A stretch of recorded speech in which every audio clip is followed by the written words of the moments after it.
Today I'm going to teach you how to replace the input and output sensors on my 2004 Hyundai Sonata. The other day, when the check engine light came on, the car bucked and basically went into fail-safe mode. So the check engine light is staying on, so we need to replace the input and output sensors. One of the sensors, you can see, I'm shining the light on it right now. And so that's one of the two that needs to be replaced. So in order to do that, we have to take out this air housing. And so we have a bolt right there. And then on mine, there are 4 clips that house the air filter. So on some manuals it says to take out the PVC hose, which is right here.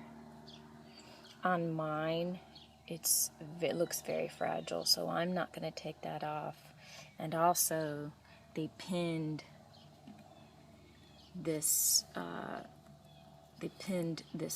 cable through, and I'm not going to take that off. So for now, I just took it out of the air intake and just kind of rested it up above. So there's I can still get access to my sensor down there, but I didn't actually have to take the whole air intake housing off.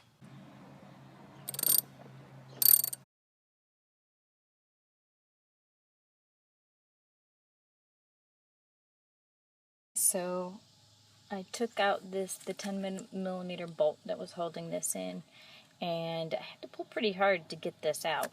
But the next thing I need to do is disconnect this from the actual sensor. So I've gotten the sensor out, and you can see there's the old sensor, and here's the new sensor that's going to go in. So it's the same shape. And I had trouble with it because my hands are so weak. So what I ended up doing is putting in a little teeny screwdriver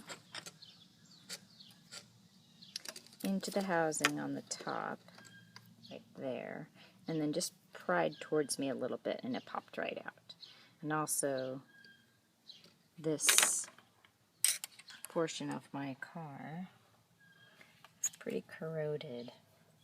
So you can see that it looks okay inside, but the stuff on the outside is pretty corroded. So it did take me a little bit of time to try to get that clear without ruining this cable. You don't want to ruin that cable right there. Okay, so the last section I need to is just, I took these are now 12mm bolts holding this bracket in, so I removed both of those. Again, needed a little bit of liquid wrench to help me. But now I can scooch that off to the side. And let me see if I can aim this right there. We go.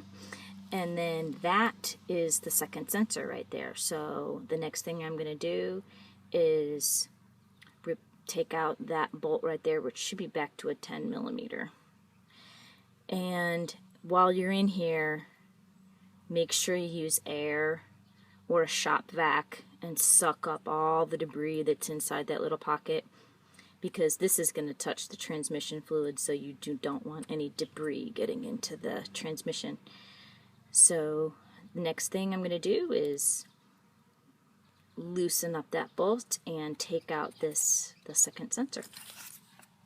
Okay, so I finally got that sensor gone from underneath there, and so now you can see I'm ready to put my new sensor in. And so here's my new sensor, and I'll just put a little bit of connector protector inside there, and then I will put some power steering fluid around the O-ring side of this, and then I'll be ready to install. Okay, so I've got my new sensor installed, So you can see my new sensor right there.